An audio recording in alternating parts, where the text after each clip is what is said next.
Some things just go together. Wine and cheese, flowers in springtime, and yes, books and bottles. We pair your favorite author with your favorite drink. Your host of Books and Bottles, Benita Johnson.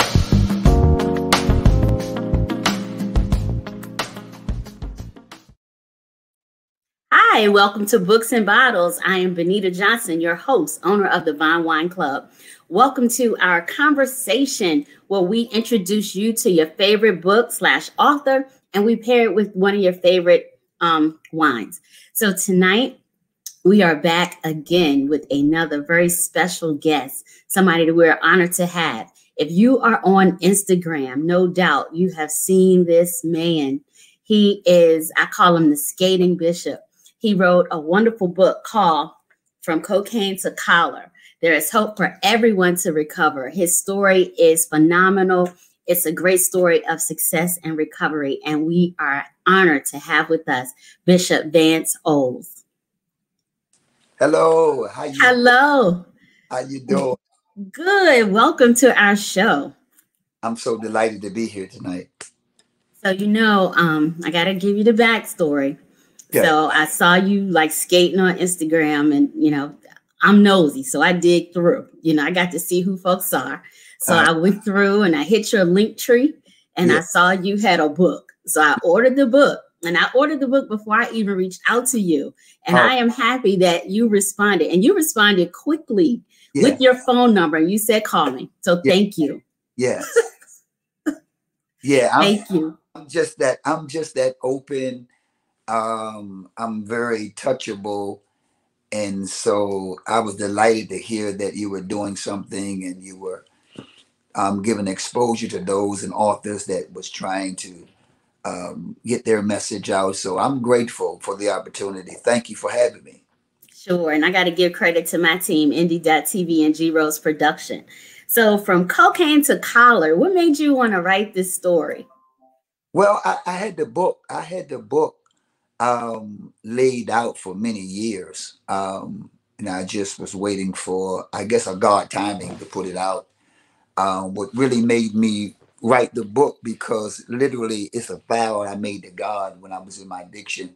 Actually, when I was in prison, I made a vow to God that if he would free me, that I would tell the whole world about a redemptive story, how he brought me from that life of crime, the life of drugs, the life of the gang banging, and brought me into the kingdom in such a time as this. So the book was another way that I can keep my vow to God. And one of the main purposes is that I want to die empty.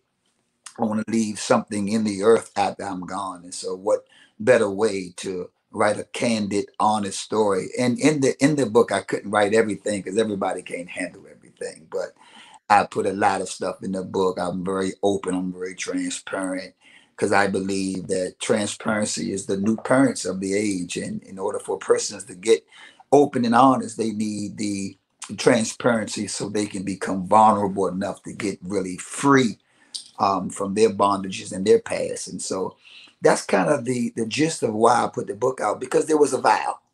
There was a vow to God, and the book helps me to meet that vow to God by telling the world this redemptive story, how he brought me out. There's been many times when we say, Lord God, if you get me out of this one, I ain't gonna do it again. But that last time, I was sincere about God bringing me out. And so it's been 28 years since I've used cocaine, and God has freed me, and I've developed programs that help free other people. It's been an amazing, amazing journey. But you've had, even with the book, where through the troubled times, I always found there were like these bright spots where you had these great opportunities, even in your addiction. Mm-hmm. But going back, to when you were a child, you grew up you were born and grew up when you were young in DC. Mm-hmm. And you talked about some of your influences, like some older uncles and cousins. And I found it interesting, like you talked about the way they dressed. And I think it was Vernon. Vernon was fly, right? Yeah, yeah, or yeah, he was fly and he was a musician. And yeah. so you kind of attached, you wanted to do that. Sure, sure. I definitely was a product of my environment.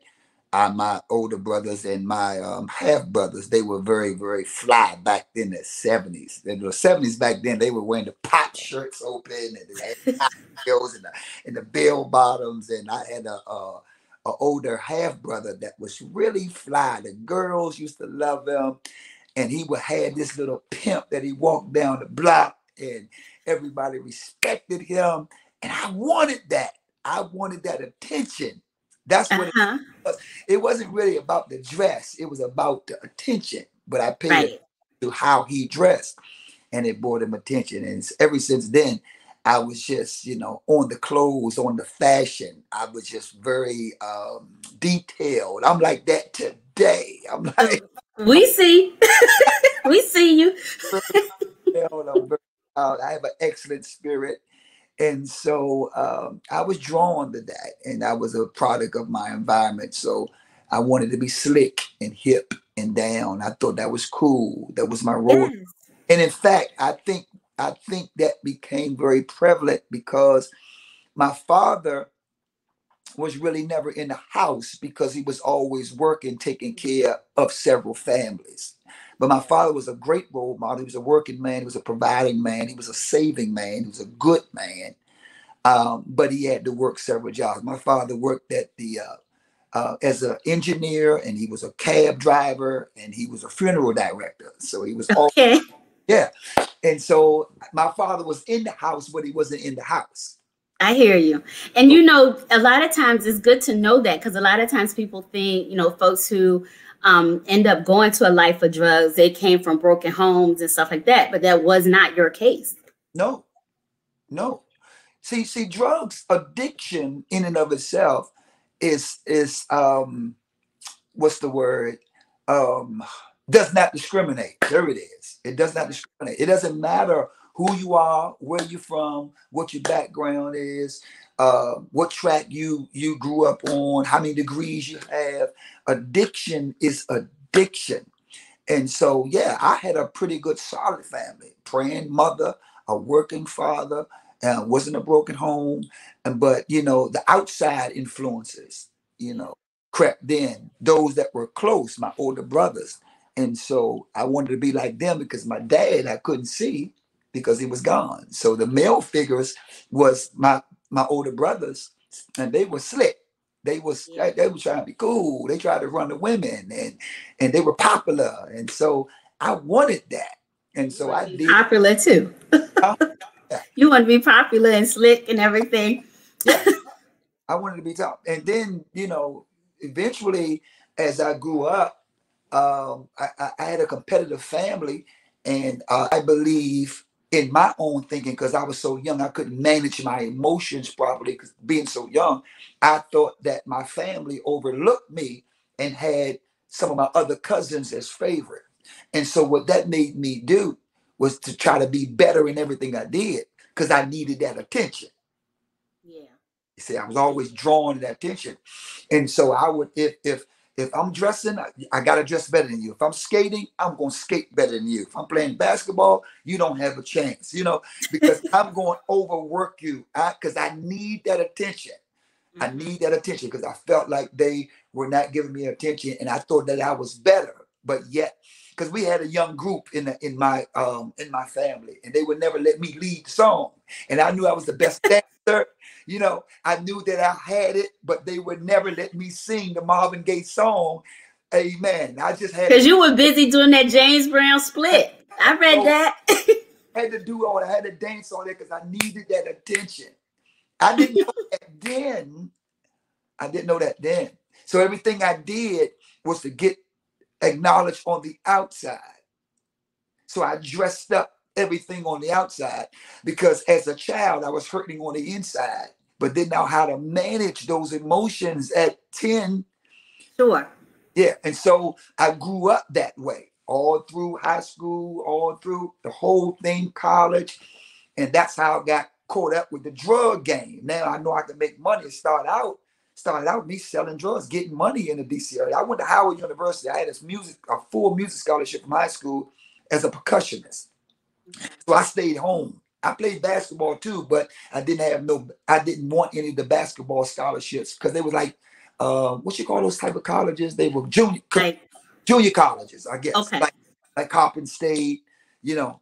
I get no serious scholarship in basketball. So I said, you know, I'm gonna start dwelling on my music. And so I went to Howard and stayed home in DC. So all my family in DC during the 80s, DC was like, it was crazy during the drug game, the mid 80s, when I don't want to call no names because I don't do that. But in the 80s, DC was the capital murder rate. It was crazy. It was plentiful. My family was getting money. So I started out hustling. I started out getting money, going on shopping sprees, going to the go-go's, trying to be fly. All it was, again, was an attention thing. Trying to get enough money to get the girls to, hey, you know, that whole game. And then I got swallowed in the game, and I started using, because I always smoked weed. I smoked weed let me back up. I smoked weed. Then you'll understand. I'm trying to give you a gist of my life. Then when you read the book, you can really piece it together. Mm-hmm. I started smoking weed at 12. Okay. At 12 years old, and 7th grade. And that was to make me feel good about me, because I always thought I was overlooked. And so I smoked weed through junior high, through high school. And once I got to Howard, I was still smoking weed. And then I started snorting cocaine around. Okay. Started snorting cocaine because back then in the mid 80s, Scarface was a prevalent movie. Everybody in DC wanted to be like Scarface. We wanted to wear the pop shirts with the silk shirts with the, you know, with the chains hanging down and bipping some cocaine and getting money and running to women and being slick, hip, flying down. And that's what it was. And so that's what happened. And one day I'm snorting the cocaine. I'm bagging up my weed. I'm bagging up the cocaine because people from Howard University was buying the cocaine. And I had some girls in the hotel. Y'all know you shouldn't have called me online because you know I'm going to get real. Hey, that's what we want. Get real. I had girls in the hotel. And I'm bagging up my drugs and I'm snorting cocaine. I'm smoking my weed, smoking cigarettes to get a drain from the cocaine. And the girl, I think she might have been from New York. She started sprinkling. She cooked the cocaine. It wasn't crack. It was called freebasing back then. She cooked the cocaine and chopped it up and sprinkled it on the weed. They called it down. So, and I was like, oh man, this right here. Whoa, this is good. And then she had a little stem. That the stem was the thing that you put in the cocaine pipe, but she had the stem and she put the crack or the cooked cocaine in the stem and started smoking it and asked me to smoke it with her. Okay. And I was smoking it. This is all in the book, but I ain't gonna say it online because I don't know who might be watching. And then some other stuff happened while I was smoking it, and I fell in love with that entire act and chased that act.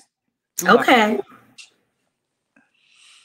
I'm cleaning it up because well, we want people to read the book. So, as you said, this is in the book and more detail is in the book. And so I fell in love with that. I chased that high with that activity. Mm-hmm. So at the end of the night, how much drugs I sold, at the end of the night, I needed me a woman and some cocaine. It didn't matter whether I was getting money. And I chased that high. And it led me to some dark places. I did some things that I'm not proud of, that I'm not ashamed to talk about because I've been free from it. But it started out looking glamorous. Now, let me say this. Scriptures talks about sin is pleasurable for a moment. Sin is always pleasurable for a moment, but it takes you to that line. Sin is like I take you to the cliff and tell you to jump and you're gonna be okay. You know, it's always pleasurable for a moment. Now, everything I did in my addiction, it wasn't all bad. I had fun, but it was camouflaged. Mm-hmm. So I can't sit there and say, well, every day in my drug game was a bad day. No. I'll be lying. Because I mean, I need to. I had mentioned, earlier that like even in your addiction, you still managed to do some things musically. Yes. You got with your cousins, I think, and y'all went to Stevie Wonder's studio. Yeah. Oh yeah. Oh yeah. Oh yeah. And I was smoking cocaine during that time. I remember going in LA. We was waiting for Stevie Wonder. My cousin Vernon, he finally comes back home from his Hollywood life, and he ready to start the group now. And so me and Leroy and Vernon, we recorded 2 songs, and we was going to let Stevie Wonder be the executive producer on our song. I'm doing this on. I'm a full blown cocaine freebasing crackhead, Right. but I covered it up so well because I always dressed good. Right. And let me park it. Remind me of that so I can go there because this is funny. Okay. Asked me, they was like, man, how could you say so fly smoking crack? That's the question. How do you stay so fly smoking crack? You always fly. You would never know you were smoking crack. The question was, I couldn't pawn my clothes. That was because you said you would pawn the keyboard. You played for the church choir or the group on Sunday. You pawned it, and they got to go get it before the next performance. You read the book, girl. I read from cover to cover. I tell you, I couldn't pawn my clothes though. So I've been this size since high school. I've been this size, 145 since high school. Only thing look different, I'm a bald head, I got a white beard. But so I couldn't pawn the clothes, so I always had clothes. So after I would hang out all night, I would just go home and change clothes and put on a fresh outfit. I never pawned it. Pawned my jewelry. Couldn't get no money at the pawn shop for no Louis Vuitton sweatsuit. So I just put that. Right. They thought I made money all night. I had the clothes. But I'm on crack in LA at Wonderland Record Studios. And I'm smoking crack till the day Stevie Wonder calls us. He calls us about 4 a.m. in the morning. He works at night when everybody's asleep where he won't be disturbed. And so we're at the hotel just waiting for him to call so we can go meet Stevie Wonder. And so we finally meet him and we go to the studio. He loves the songs. He tells us to go back to DC because it's less expensive to finish the album. So we go back to DC, finish the album. And we was in the studio here in DC. I would do my tracks and I go home, but I was still in the game. So I would do my tracks and I would go back and sell drugs and I get locked up. And so when I got locked up, Vernon and Leroy, they like, man, get yourself together. It's going to be all right when you get out here. We're going to take care of all the business. We're going to finish the album. Just go get clean. Because I went to jail because I got a charge. I got to go to court. So if I went to rehab, I wouldn't have to go to jail. Right. I would duck in jail because I wanted them to know I had a problem. The only reason why I'm selling drugs is because I'm a user. Right. So that was my alibi. So I went to okay. And they writing me 3 months in treatment. They writing me, hey, man, just get yourself together. And when you come out, everything going to be in line. We got the record deal. Stevie going to be the executive producer. Everything is going well. All I had to do is beat the charge. 3 months in, I get a call from the director in the rehab. Leroy gets killed. Leroy gets shots in the head. Now, you got to understand who Leroy is. You got to read the book. He and my mother and his mother were pregnant at the same time. We were first cousins. We grew up from the sandbox, waiting on Vernon. Vernon was the star. He's 10 years older than me and Leroy. Vernon was playing with the Barcades at 16 years old. Remember John Shabb and Isaac Hayes? He was playing. Yes. He was playing guitar. So he was a literal star back then. Isaac Hayes was a star back then. Sure. We were 6 years old. I'm 55. That was almost 49 years ago or whatever. I mean, and Vernon, since he been a star, me and Leroy, you know, we wanted Vernon to one day come back and get us. So we did, me and Leroy did everything together. We played music together. We played ball together. He played the bass. I played the drums and I started playing keyboard. Vernon never came back and got us. He leave the Barcades at 20, gets his own group now. He got his group. So no, that's how he meets Stevie Wonder. And now we think Vernon gonna come back one day to get me and Leroy, take us on the road with them. Right. He never did. Since the age of 6. Now we 18, 19. I'm in Howard, getting money, playing music, Leroy playing bass. Vernon finally comes home now, but he's broke because he's a heroin addict. Okay. Right? He lost everything. He burnt every bridge. Now he wants to come back home to DC. So he comes back home with nothing but his clothes on his back. We grown now. Me and Leroy didn't get high. I got high. He was getting money. He was the one that's fronting me drugs. He getting money. But I'm getting high and getting money because it's so plentiful you can do it. Mm-hmm. And so Vernon finally comes back home and say, okay, we want to get the group. And we were like, man, you want to get the group? Now you broke, you know? And so we get together, we get ourselves together, and that's when we go and see Stevie. But then Leroy gets killed. And then so I'm in rehab now. Mm-hmm. They allowed me to come out to the funeral. And I'm looking at our family musical dream in the casket. Well, and I have to just tell our viewers that, this wasn't your first stint in rehab. This was the third time, right? That's the third one. Okay. That was the third one because I had 3 drug charges and I always went to rehab because that was my alibi. Right. But that was the third one. Now, no, that wasn't the third one. That was the second one. Oh, okay. Was it the first? I was thinking. No. That was the first. No, that was the second one. That was the second charge. Okay. That was the second charge. The third charge, when Leroy got killed, and I was in rehab, I stayed in rehab, and I stayed clean for 4 years. I stayed clean from 23 to 27. And I picked up. I got high again at 27 years old in Baltimore. So were you thinking when you went back, did you think, okay, I can do this time recreationally and I won't get addicted again? Was that your thought? I thought that. I thought that I could get high and manage it. I thought I could get high sociably and be okay. But it took one hit after 4 years. And the amazing thing, my daughter, when I was in rehab, I had a rehab romance. Met a girl in rehab from Baltimore. Right? Fell in love with her in the rehab. Sneaking to kiss her. All that stuff. I know all the games. Sneaking to kiss her. And so I had my daughter. And she was 6 months. So I'm clean. But I'm not changing. I didn't work on that behavior. Because listen, if I can get honest with you, my behavior was I always wanted a girl. I don't know who's watching. My addiction, I always wanted a girl, and I'm sexually involved with her doing cocaine. Okay.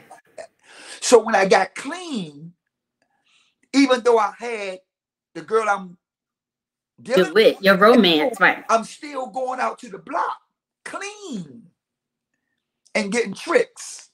Right. Can I say it the way? Is this grown up? This is a grown up. It comes on 8 o'clock on Sunday nights. Children going to bed. Okay. So I'm going in Baltimore. I'm clean. Got a girl at home. I'm going to Baltimore picking up tricks, getting blowjobs. Right? The behavior didn't change. So when your behavior don't change, your attitude don't change, you're going to go back to your addiction. Because recovery is about changing your behavior and attitude. I was just abstinent. Right. And end up eventually getting a trick. And it didn't turn out the way I wanted. I took the rock from her. Didn't tell my man in the car I had it. Took it home the next morning. Got me a can, some ashes, and hit that rock. And I was off to the races. You're right back. Like I just first started. So I sold everything. I pawned everything. In 2 months, I lost everything. Now I got to move back to DC because I'm in Baltimore. Okay. So you went back to with your mom? My mother's house. Because my daughter's mother took the baby, took her. Of course, she's supposed to. And she got high again, but she's doing well now. Okay. She got high again. And she was a heroin user. And so I went back to my mother's house, and the game, the race, the vicious cycle just began. I'm back out there around the neighborhood right here in DC and Maryland, selling drugs and getting high. And then eventually, I get locked up 2 years, 29 years old. That run lasted 2 years. Yeah, because that one you got a whole lot of reprieves. Because one trial got delayed because the judge was in prayer, and the next one got delayed because it was a snowstorm. I'm gonna send you some money. No, I'm gonna send you some. And so, but one thing you said that resonated with me, and I dog eared the page. It says, in reality, I did not get arrested. I got rescued. That's it. That's it. That's my punchline. That's the truth. Yeah, Let me tell you, that's the truth. back then in 90, that was 93 when I got locked up. And during those times in the 90s, they was beating us up when they locked you up. They was literally throwing you on the ground. They were literally they was beating you up. The police, they would jump out, slam you on the ground, push your face on the ground. It was horrible. Mm-hmm. But when they jumped out on me that day, I served 2 undercovers. And listen, some of y'all don't know this. Now, you got to get the book. Now, you watch me skating all over the world. You be skating. We got to get into how you got to the skating, but keep going. Right. Listen. Now, I lose everything in Baltimore. I come back to D.C., start hustling. You know, things start going good a little bit because now I'm back home. I can get a little bit of money. I can maneuver. I can get in high school, get money. But eventually, I lost all my transportation. Started riding around the neighborhood. And then the bike, I sold the bike. I had some skates, right? In my closet, outdoor skates. I started skating now, my mother lived about 20 minutes from the Strip. The Strip is where we sell everything. That's the Strip. That's what we call the Strip. Okay. That's in the hood. My mother lived in a little bit suburbs, so it took about 20 minutes to get from where she is. I either had to hitchhike, you know, especially at night, because I go all types of night, like 3 o'clock in the morning. I'm trying to get high. I got to get out of the suburbs to get down there where the Strip is so I can get my groove on. And so I got tired of hitchhiking. They'd pick me up and drop me. Can you drop me over? I got tired of that. I got them skates and started skating all the way from my mom's house to the Strip. And I would skate past this one building, right? One building every night, every day. And that really became my church. Hey, I skated past this church many nights. It was a Sunny Surplus building. I turned it into a church. We're not there now. We bought another facility, another property. Okay. Skate through all of that and get around the neighborhood. And I would keep the skates on. And I would skate up and down the streets all around the neighborhood, selling drugs. I'm the only one on skates. Like, the police didn't know what I was doing. I'm serious. This is a true story. I'm telling you the honest God truth. I'm skating through all the cuts, all the boom, boom, boom, serving. You there? Something happened. Can you hear me? I lost you. Yes, we hear you. Skating through all the neighborhoods, man, selling drugs. So this particular day, now let me back up. Okay. So I'm skating, but I'm still doing cut ball. I'm still, you know, there's days when I got a lot of cocaine. I'm good. I'm on. But there's some days when I don't have nothing. Then I start stealing from a family to get high. Start doing all kinds of crazy stuff to get high. And so, where was I going?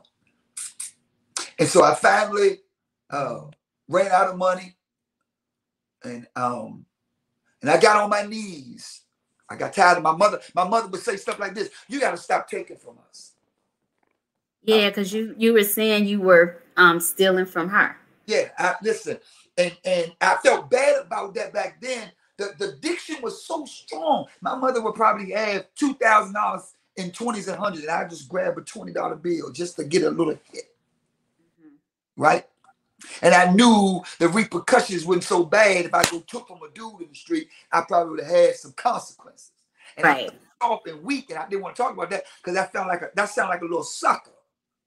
But your addiction will cause you to do whatever you got to do by hook or crook to get out. And my mother would look at me in the eye. She loved me. My mother was a praying mother. My mother prayed for me. My mother was sanctified, filled with the Holy Ghost, speaking in tongues. Do you hear me? And she looked me in my face. One day, my mother had a town car, a black Lincoln town car, brand new.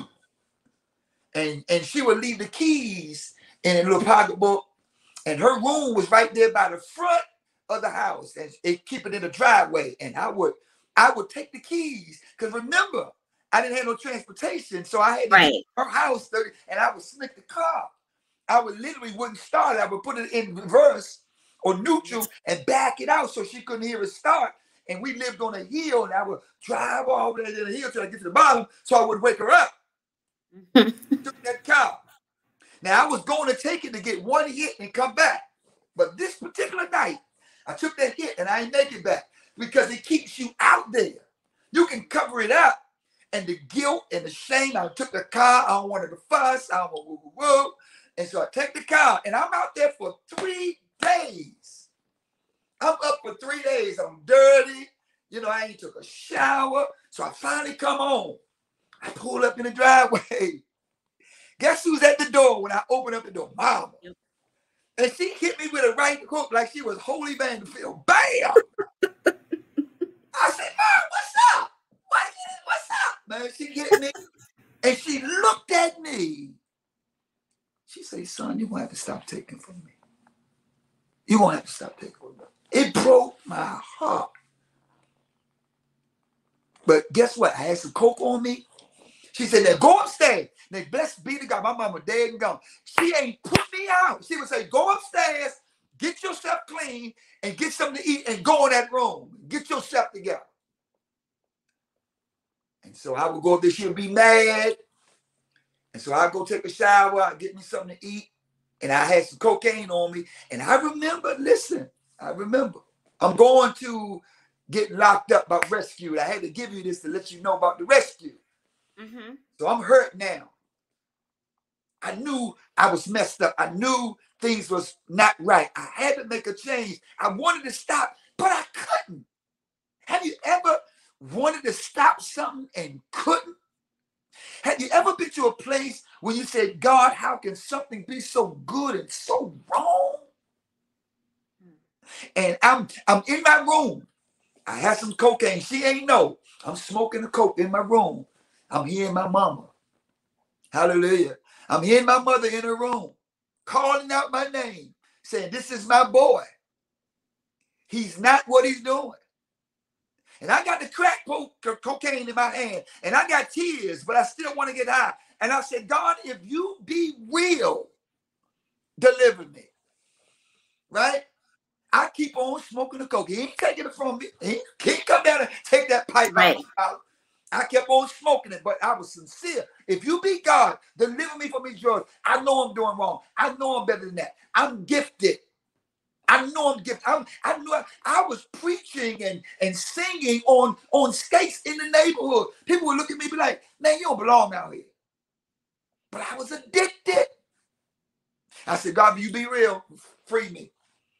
I get up off my knees. I hit the pipe. A couple of days later, you know, when I'm feeling a little better, gain my little weight back, you know, got some rest. 3 or 5 days, I'm hanging around the house, you know, just waiting for another opportunity to get back out. All I need is like $5 or $10 to get me started again.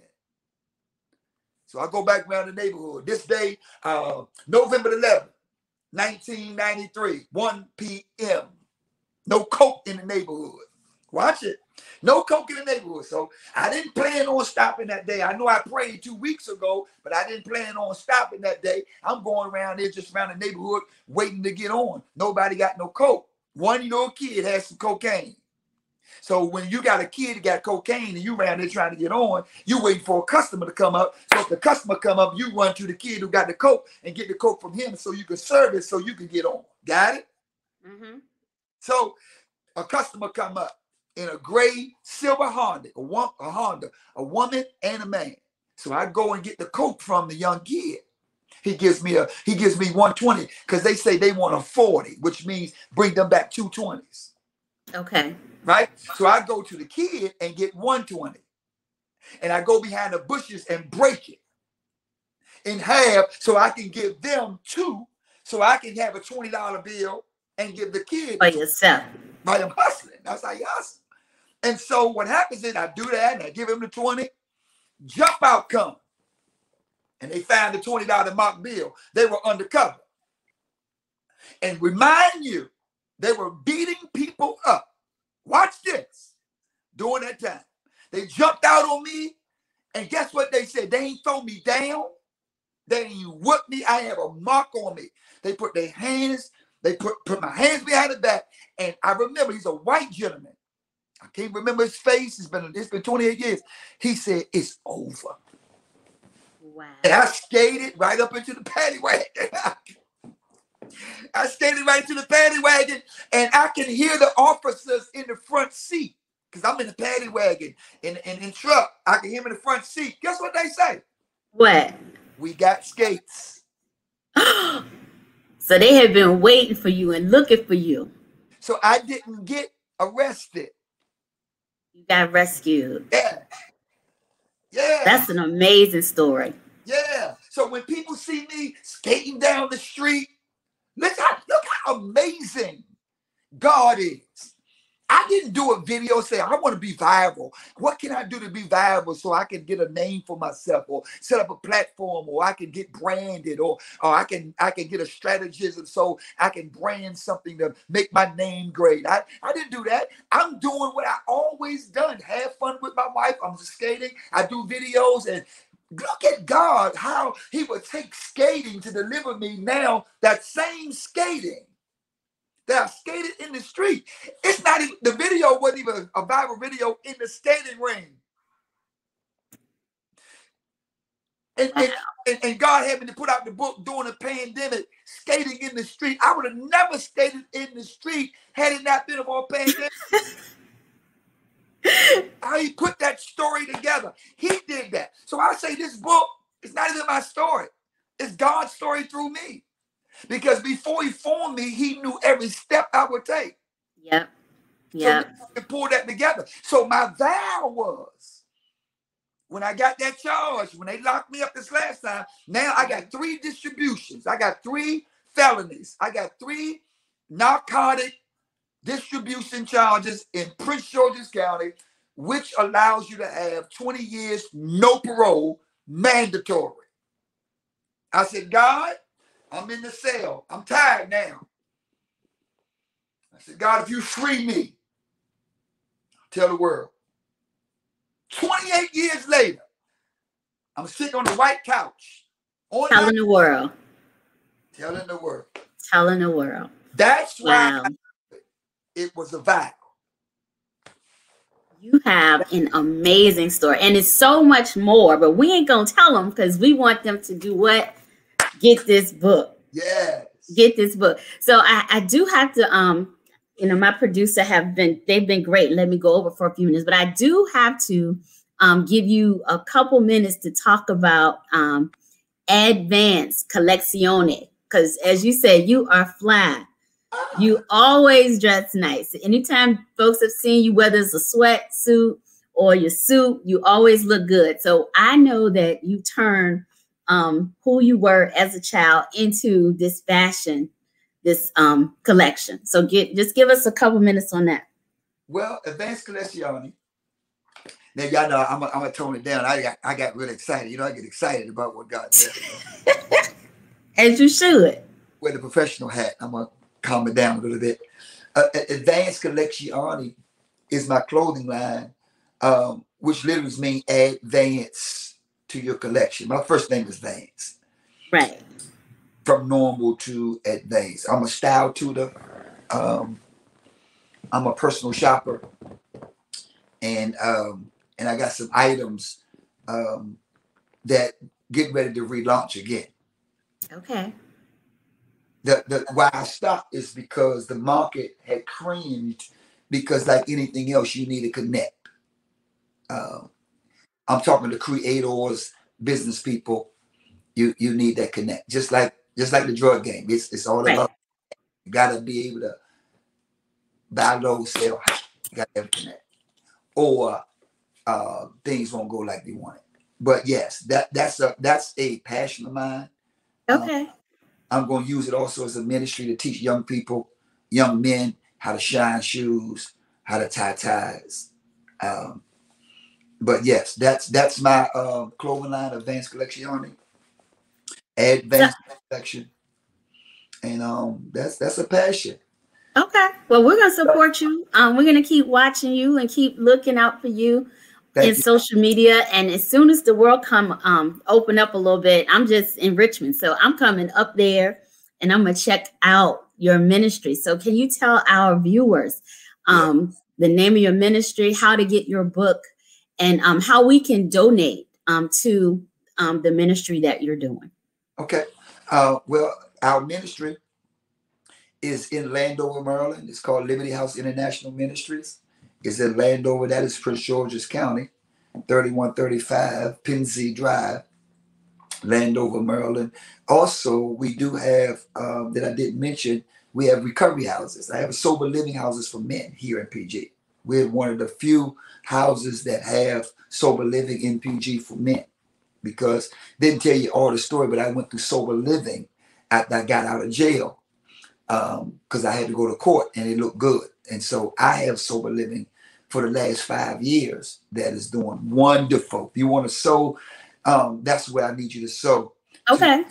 To the recovery house, because we have one on the property and we in the process of building another, and I need to raise about $80,000 because there's a great need here in PG County for substance sober living, because men are coming out of rehabs and they have nowhere to go. Now, we're not a rehab. We're not a transitional home. We're a sober living home, which is transitional.